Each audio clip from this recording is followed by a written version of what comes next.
L'ordre public est une notion administrative très ancienne et qui est un faux ami du droit positif. Ordre public, on pense tout de suite la police, une charge de CRS, la fin des manifestations. C'est en réalité une notion beaucoup plus utile que ça. Elle sert à réguler la liberté. Le point de départ, c'est la liberté telle qu'elle est définie par la Déclaration des droits de l'homme et du citoyen.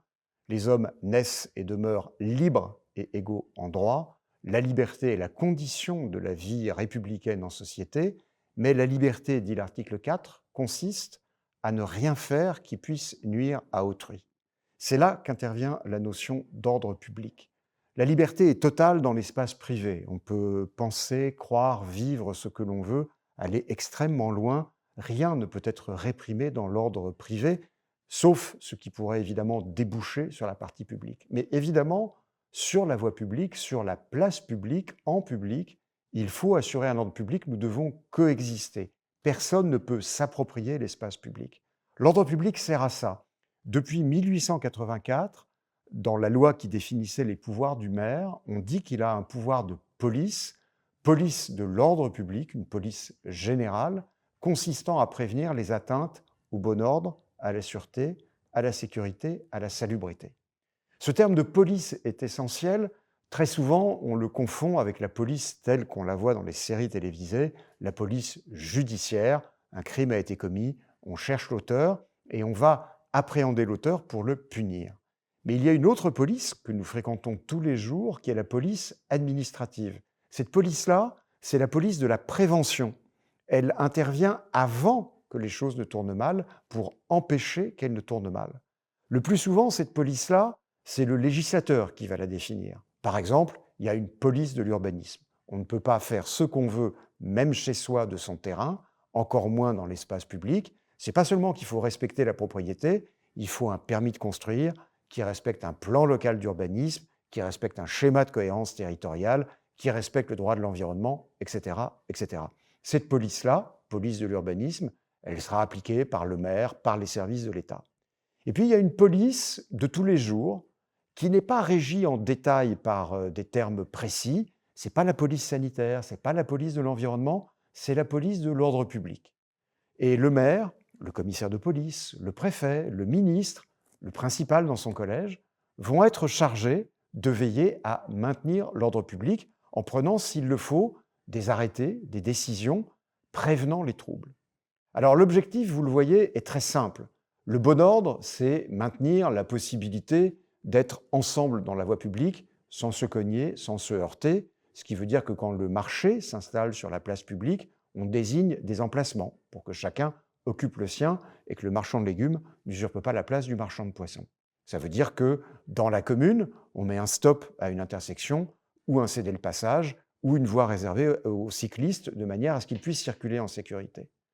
Ça assurera de ce fait la sûreté, c'est-à-dire la possibilité d'être à l'extérieur, dans l'environnement public, sans subir de crainte.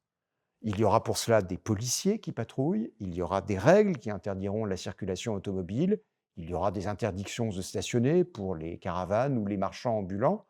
Bref, chacun pourra disposer de l'espace public sans crainte. C'est un peu différent, même si c'est très voisin, de la sécurité. Là, pour le coup, il s'agit de ne pas subir de dommages et donc de ne pas recevoir de coups. On pourra interdire une manifestation si des gens ont dit « nous y viendrons pour taper sur ceux qui veulent manifester ». Alors, on empêchera ce comportement violent pour assurer la sécurité. Mais si on se borne à convenir avec les organisateurs de la manifestation d'un itinéraire, ce sera juste pour assurer la sûreté de l'espace public. Les notions sont très proches, mais pas identiques. Enfin, la salubrité, on le voit bien, c'est tout ce qui concerne l'hygiène et la sécurité dans son angle préservation de la santé, qui permettra donc de dire que, par exemple, après le marché, qui s'est déroulé en préservant le bon ordre, la sûreté et la sécurité, on balaye, on nettoie, on fait passer les balayeurs municipaux et on mouille la place pour éviter que les microbes restent, ainsi que les détritus. Ces quatre notions-là sont très malléables. On voit bien que l'idée de bon ordre n'est pas le même aujourd'hui que celui qui pouvait régner il y a 2 siècles, 3 siècles, ou a fortiori même simplement 50 ans. Il y a 100 ans, on pouvait interdire sur les plages que les femmes se mélangent avec les hommes. Et un arrêté municipal avait été validé par le Conseil d'État en prévoyant cette séparation. Aujourd'hui, on ne pourrait pas le faire. Il y a un thème favori des chroniqueurs en matière de préservation du bon ordre et de l'ordre public, c'est le vêtement. Tout a commencé en 1904.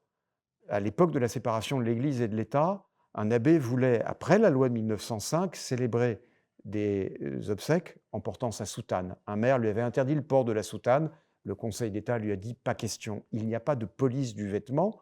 Vous pouvez assurer l'ordre public, si la procession peut donner lieu à manifestation violente, interdisez-la, mais pas empêcher les gens de s'habiller comme ils le veulent. » Nous avons pris la même position un siècle plus tard, en 2016, un peu plus d'un siècle, en disant « vous voulez interdire le burkini sur la plage, vous ne pouvez pas, car rien n'indique qu'il troublera le bon ordre ou la sécurité des gens qui sont là. » En revanche, un arrêté municipal qui dit « vous ne pouvez pas vous baigner en burkini dans la piscine » peut être validé, nous l'avons fait aussi, parce qu'il témoignait d'une volonté de prosélytisme religieux qui n'avait pas sa place dans un équipement municipal.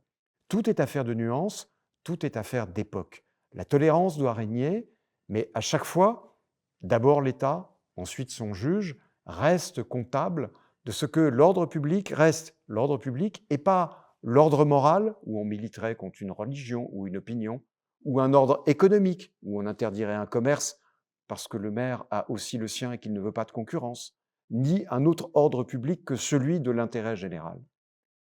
Cette notion d'ordre public, elle reste centrale parce que sa souplesse garantit son adaptabilité. Elle est évolutive, le juge la contrôle régulièrement, elle permet au maire, au préfet, de s'adapter aux mœurs, au contexte, de suivre l'évolution de la société.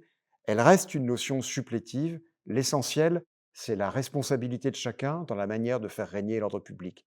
Dans un monde idéal, celui que Rousseau envisageait dans la société naturelle, nous n'aurions besoin ni de juges, ni de police, ni de loi. Comme nous ne sommes qu'une espèce humaine faillible, nous avons besoin d'organiser la société. L'ordre public est ce régulateur, mais le principe premier reste celui de la liberté exercée en commun.